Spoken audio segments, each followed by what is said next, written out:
Hello everyone, welcome to Software Development Tools. This is a video recording of our course introduction. And so throughout the semester, I'll be uploading these videos to YouTube that contain our core course material as well as programming examples and live demos that we'll be doing in this course in our in-person lecture. And the purpose of these videos is twofold. For one, I use these videos, I make these videos to prepare for the in-person lecture. And, I may make changes to the in-person lecture based on how I think these videos went. And the second purpose of them is for you when you're doing your homework assignments or preparing for quizzes. You'll have these videos that you can go back to if you feel you need to review the course material at hand for those assignments or quizzes. So again, these videos are going to be all lecture style, so they'll be long, but hopefully if you're attending the in-person lecture, they will be easy enough to navigate and find what you need from them when you need it.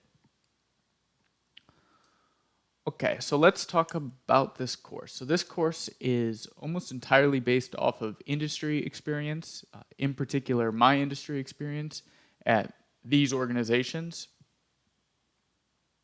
And so what I've done is taken what I've learned through my professional experience as a software developer and kind of boiled some of that down and put it into this course to help teach not only software development, but all the tools that would get used in a modern software development process. So, I hope everything in this course will be useful to you, especially if you want to go into software development when you graduate. I think we'll be covering a lot of cool tools that will help in the interview process and help give you a head start once you do get that job. You'll be familiar with a lot of the tools that you may be using at whatever organization.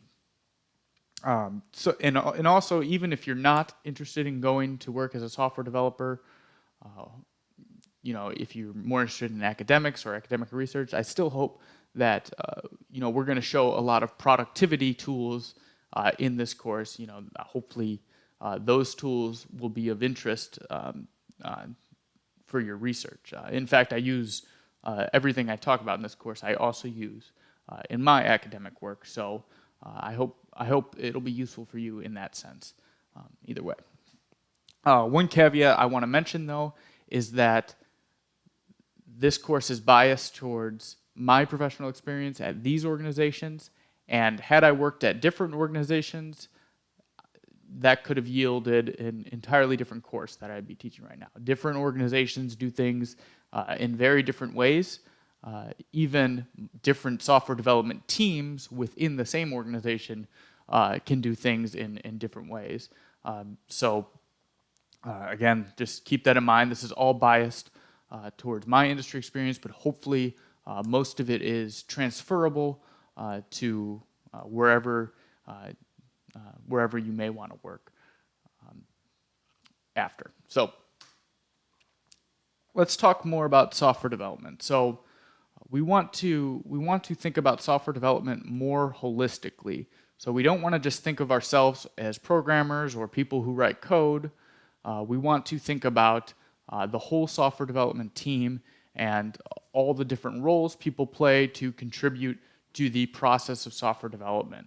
So, of course, we have software developers and UI designers, which maybe is where most people in this course lean in terms of what they're interested in doing. But there's a lot of other roles in software development that maybe some of you are interested in, and of course that play a big role in industry software development. So of course, Scrum Master, if you've taken a software development tool, if you've taken a software development course, you've probably learned about Scrum and what a Scrum Master is, but if not, don't worry about it. Product Manager We'll talk about the product manager role in this course. Testers are a big part of testers and QA engineers. Big part of software development, making sure the software we're delivering meets requirements and is high quality, not buggy, and so forth. Business analysts, software architects, a lot of different people come together on this team to build a software product. Okay, so let's talk more about the process of building and delivering software as a software development team. So a big buzzword in this course is DevOps here. It stands for Development Operations. And this describes that process of building a piece of software from the ground, from nothing, and as a team, writing the code for that software, building that software, testing it, deploying it, and gaining feedback from the users about that software. So this is an infinite cycle we'll go through here, and we'll start here. We can start with the plan phase. So this is all about understanding your user base, understanding the issues they're having, and figuring out how software can help that user base accomplish some goal. So we're going to be gathering requirements during the plan phase. We're maybe going to be developing test cases during the plan phase. We're going to be maybe thinking about software architecture during the plan phase. So we're going to do that preliminary work, and then we'll move on to coding phase. We're going to be writing the code and then building the code. So we'll talk more about what it means to build the software in this course. Test the code, of course. We want high quality software, so we want to make sure we have a phase dedicated to testing, and then releasing and deploying the software. And then, of course, we've deployed the software to the user, and now we want to monitor that software, see how it's performing under stress maybe, and we want to see how our users feel about the software, see if they have feedback about what's working and what's not working, and then once we do that, we'll go back through the cycle and plan and code and build and test changes to that software and keep repeating until forever, I guess, and until the users are no longer using it. So, okay, so here's that same diagram, except what we have here is in each of these phases, we have certain tools that help facilitate that phase in the development operation. So in the code phase, we'll have a version control system. Git, we'll be using Git. And we'll also have an IDE to help us write the code. So our IDE in this diagram is Eclipse, but we're not using Eclipse in this course. We're using Visual Studio. But the point is there will be some tool that we'll use in this course, not necessarily on this diagram, but there's some tool we'll use in this course that will help us facilitate this part of the process or improve our productivity in some way. And we'll also have this one tool that will kind of bring it all together. So here we have two buzzwords slammed together here. So we have Azure. Azure is Microsoft's cloud offering for cloud computing infrastructure and so forth. And we have DevOps, of course. So Azure DevOps is going to be the home base for a software development team to manage this end-to-end process of software development. So this is going to have a way to connect what everyone's doing in the development operation. So Azure DevOps is going to have boards for doing requirements and planning and work management. and it's also going to have repos to hold our source code for our software, and it's going to have pipelines for building and deploying the software automatically and in a consistent way. It's going to have test plans that our QA engineers and our testers are going to be living in so that they can systematically test the software we're building. And it'll also have artifacts that maybe some common libraries that the developers are sharing will be hosted, and so forth. So Azure DevOps is going to be the home base in this course. We'll be using this tool to kind of connect everything together. So in the previous diagram, we showed all the different roles people might play on a software development team.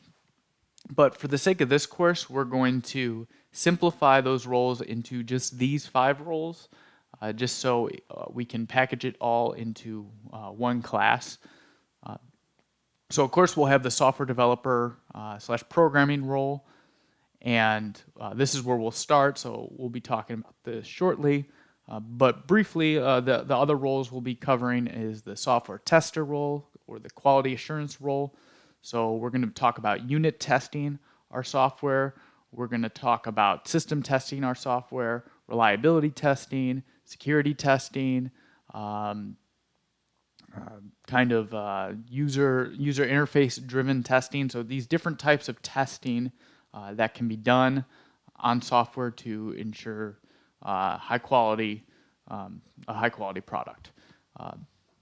And we're going to talk about the product owner roles. The product owner is going to be responsible for connecting with the user base and finding ways to collect feedback from the users about the software product, and ultimately deciding what features go into a software product and what does not go into a software product.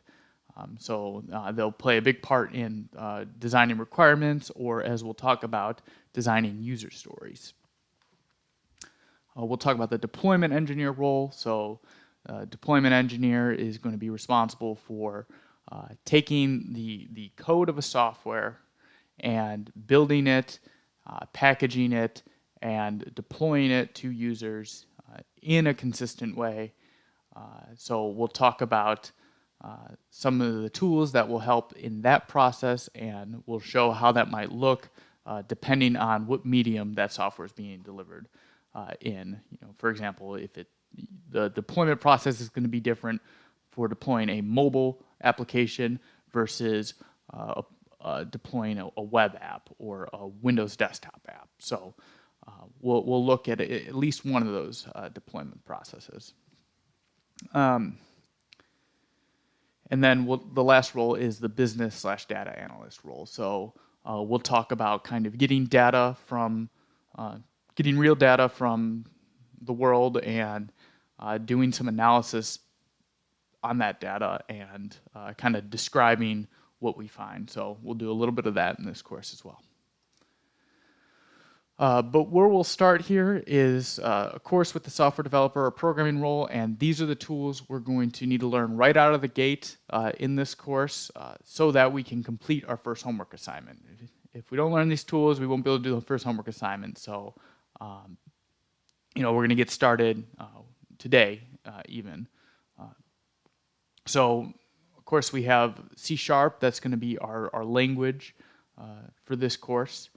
And we have Azure DevOps. It's going to be our home base where we'll be submitting our assignments through, and you'll be getting a lot of your assignment feedback through Azure DevOps, so we'll talk more about that. Git is going to be the version control system we'll be using. So Git is a tool responsible for storing different versions of our software, and I'm sure many of you have used it, but if you haven't, we'll learn it along the way. And then Microsoft Visual Studio is our integrated development environment. So we got to learn these tools right out. C# is a general purpose, high-level language, object-oriented language geared towards productivity, and it is built and maintained by Microsoft, and it's largely similar to Java. So Informally, people will refer to C# as Microsoft's version of Java, but there are still some important differences from C# to Java, and in my opinion, Microsoft made a lot of improvements to some of the shortfalls of Java when designing C#. So I think it's a little bit better of a language than Java, but we'll talk about that those differences through this course. If you are a Java programmer, though, I think C# should be pretty straightforward for you to pick up, other than these key differences we'll talk about. If you're a Python programmer, which is what I'm assuming, I assume everyone has experience in at least one language, most likely probably Python. C# is going to be a little bit of a learning curve from Python, but I don't think it's too bad. And of course, I'm going to try to tailor these lessons to help get you from the perspective of a Python programmer to the perspective of a C# programmer. So what would you want to use C# for? So the first thing, of course, is Windows development, right? This is Microsoft's programming language. So anything you're doing on Windows, probably the easiest, most productive language for you to use is going to be C#. And that applies to Windows 11, Windows 10, Windows 7, but also other Windows platforms. So Xbox or Windows Phone, which I don't think exists anymore, but Windows Tablet, and so forth. So any Windows platform, C# is probably your go-to language.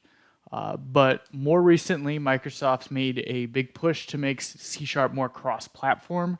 So you can do web apps and web APIs that are cross-platform. You can run them on a Linux server or a Windows server. And also in the mobile world, there's a tool called Xamarin, which allows you to build mobile apps in C# that will both work on Android and iOS. And of course, there's cross-platform console applications, which will work on Linux and Windows and Mac OS. So more and more we're seeing a bigger push for C# to be more cross-platform. And then this last thing, I haven't used Unity Game Engine before, but as I understand, C# is the scripting language of Unity Engine. So if you're interested in game design, C# has some applicability there. Okay, so I want to bring this up right here, right now, in the first lecture for those Python programmers out there. So C# is a statically typed language, and that means that all data, meaning your variables, your function parameters, and your functions themselves, must explicitly be given a type by the programmer when you write the code. And this is the complete opposite of what you do in Python. In Python, data is not given an explicit type, and the type of a variable or a parameter or a function is only known at runtime. And we're gonna see exactly what I mean by give it a type with an example on the next slide. And the other key thing is in Python, a variable can contain data of different types at different points in the program. So you can have a variable that contains a string, and then a few lines later you can assign that variable an integer value. And that's perfectly fine to do in a dynamically typed language. In a statically typed language, you cannot do this. If your variable was defined as a string, you cannot then store an integer, for example, in that variable. And of course, statically typed languages are C# and Java, and dynamically typed languages are Python, and also JavaScript is dynamically typed. Okay, so let's see an example of this. So let's start with Python. So Python on the right here, you can create your variable, you can store a string in there, hello world, and then a few lines later, you can change the value of that variable to 5, for example, the number 5, integer number 5, and then you can change my variable to another string. So it's very flexible. And in C#, on the contrast, you can't just say my variable, you have to tell C# the type of that data. So my variable is storing data of type string, right? You have to specify this in C#. And if you want to store a number later, you have to use a separate variable. So you cannot do this here, where you have a variable with text and then store a number. You have to make a new variable and say this variable is of type integer, and you can store your number in there. But now if you want to store a different string in this variable, you can do that. And you'll see here, you don't have to re-specify the type of my variable. So you could think about it like this. When you're writing C#, ask yourself, have you told C# what the type of your variable is yet? If you've already told it, you've already said my variable is a string, then you don't need to tell it again. So you can think about it like that. Okay, so the good news about C# and that's not the case with Java is that strings are treated as primitive types, and these are all the primitive types here. You got your integers, your longs, your floats, your doubles, your true/false Boolean values, your chars, and your strings. So this is good news if you're coming from Python. Strings are considered primitives in Python, and that's the same case in C#. In Java, those of you who know Java, strings are treated as objects. And we'll talk about objects later, but they're kind of a pain. You got to use .equals instead of equal signs to compare them, and so forth. So, and you'll notice all our primitive types, they have a lowercase first letter, and they're all in blue, right? This is Visual Studio highlighting our types. They're all blue, our primitive types. They're all blue and start with a lowercase letter. And this is kind of an example value for all of them here, just for reference. Okay. Okay, so C# is object-oriented. And we'll talk more about what the object-oriented programming paradigm is in our lessons to come. But let's just start with this really basic understanding or this basic notion of what an object is. So an object, we're going to say, is an object is a unit where related data gets organized and placed together. And that's it, right? Object holds related data.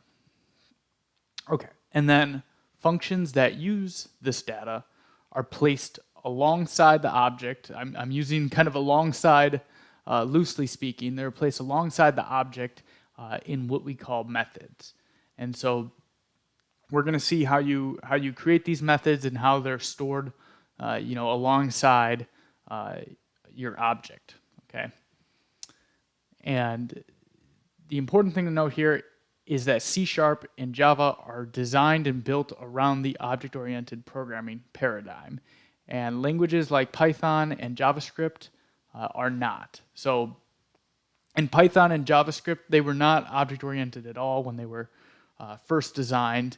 And then due to the rising popularity of object-oriented programming languages, they kind of added these object-oriented features later on. So it's kind of an afterthought. It's kind of glued on at the end. Whereas with C# and Java, they're completely designed around the principles of object-oriented programming. So we're going to talk more about those principles again. but let's continue talking about these first two notions here. So related data gets organized and placed together in a single unit.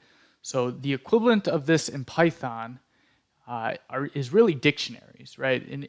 In Python, you make these dictionaries. So we have a dictionary called my dog, and you can set these various attributes on the dog. So you can give your dog a name, an age, a breed, and it just looks like this. So if you want to add a new piece of information related to this dog, you can do that with this syntax.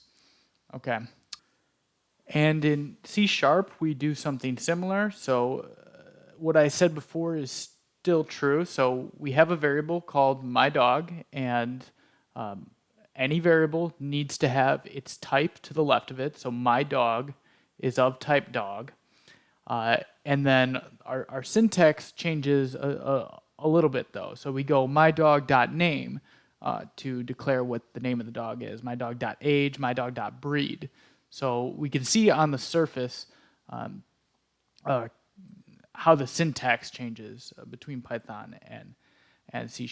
But the other thing to note is this type dog, and we'll see how you define the type dog, but it's going to want an exact specification for different properties that can be placed on a dog.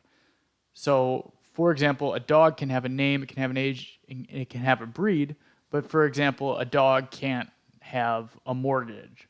That wouldn't make sense, right? So you'll be able to specifically declare what properties can be set on a dog, and we'll see that. In Python, on the contrary, there's no enforcement of anything. So you can do my dog and then add a mortgage to the dog, or add properties that don't make sense to be part of a dog. So we'll see that more precisely in the lessons to come. But to that second point about functions, so if you wanted to perform some functionality with the dog, in Python, you'll have this bark function, the def bark, and it accepts a dictionary. And you send your dictionary off to the bark method, and some functionality is performed. In C#, the method or the function is kind of tagged onto the object at the end here. So you go mydog.bark. So that's on the surface level how they look different, but we're still accomplishing the same goal of organizing related data. Dog was a custom object that we'll see how we can declare our own custom objects in the future, but C# also comes with some common objects that some of which we'll be using. So here's just a few of them here.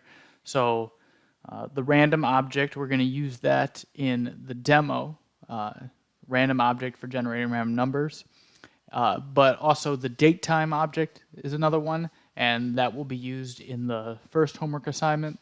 But these are just some various objects to give you an idea of some things that are inbuilt into the language.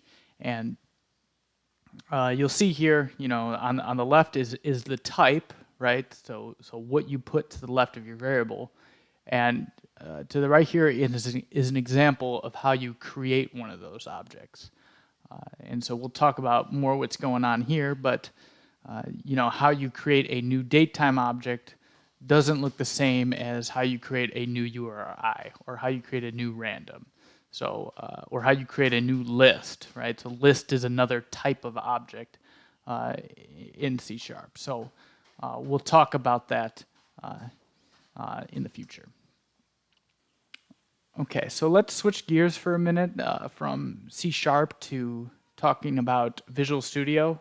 So Visual Studio is an integrated development environment, or IDE for short, and we'll be using it in this course to write our C#. And the benefit of an integrated development environment is it has a lot of features that make development easier. So a big one is IntelliSense. So We'll see how you can use IntelliSense to figure out what properties are available on objects, for example, but also generally to help us see what functionality is available on some of these inbuilt objects and so forth. So we'll see IntelliSense. It also has a debugger, so great for debugging your code. From the Python world, maybe you haven't used a debugger, maybe you debug using print statements, for example, but with Visual Studio, we have a nice inbuilt debugger, and we can see how we can use that to our advantage. It also has real-time code feedback, so sometimes when you're writing code in through some other interfaces, you don't know that your code has errors or that maybe something is misspelled, or for example, until you run the code. But with an IDE, it's going to provide you that feedback in real time. And it does a ton of other stuff for us as well, and I'll explain those things as we go.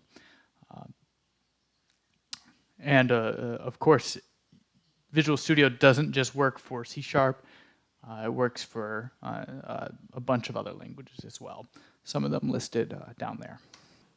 Okay, so I had to add this slide from last year because last year I had a student that submitted multiple homework assignments that contained invalid C#. C# that just on the surface level was just not valid code. And this was perplexing to me because if you're working in Visual Studio, you have all these tools and all this feedback available to you to tell you whether your code is valid or not, or whether it has issues or not, or whether you misspelled something or not. So I was wondering, how was this student submitting to me code that just wasn't valid? And come to find out, the student was using Visual Studio Code and not Visual Studio. So these are two separate products, and want to make sure no one makes this mistake this year. So Visual Studio, again, is an integrated development environment, or an IDE. Visual Studio Code is more classified as an extensible text editor. So you can think about like Notepad++ is also an extensible text editor. And the key difference, or one of the key differences, is that an IDE is going to have all the components necessary to write your C# software, but then also run that C# software. And it's going to have all these other tools that give you feedback, and Visual Studio Code is not going to come with any of these things. But because it's extensible, if you know what you're doing, you can add the right extensions and set up for yourself a C# programming environment. And the other nice part about Visual Studio is there's a graphical interface that you can use to interact with all the tools we'll need. And in Visual Studio Code, it's more the convention that you rely on command line interface to use the tools you need. So that's kind of the difference between an IDE and an extensible text editor. And I want to make sure that if you want to install this software on your own, make sure you're using Visual Studio and not Visual Studio Code. Okay, so now let's talk briefly about Git. So Git is a version control system, and you use it to store current and historical versions of your code. And it really solves a simple problem that I think we've all had. So this meme kind of describes the spirit of it best. You ever have that project that you thought you were done, and then you weren't done, so you said final, and then you weren't done again, so now final for real, and so forth. So you just keep renaming these copies of your stuff until the semester's over. But there's no finish line in software development, so we want to be able to systematically keep the different versions of our software indefinitely. So that's what Git is for, and we're going to use it, and we're going to submit our assignments using Git commit messages. Okay. So the benefit of using Azure DevOps and Git for you is we're also going to be able to give you very granular feedback on your homework assignments. So here's just an example of part of an assignment I graded last year. You can see that through the tools we're using, I can highlight specific lines of code and put my comments on here to give you really detailed feedback. So the TA and I are going to be doing this, and a lot of your feedback is going to go through Git and Azure DevOps.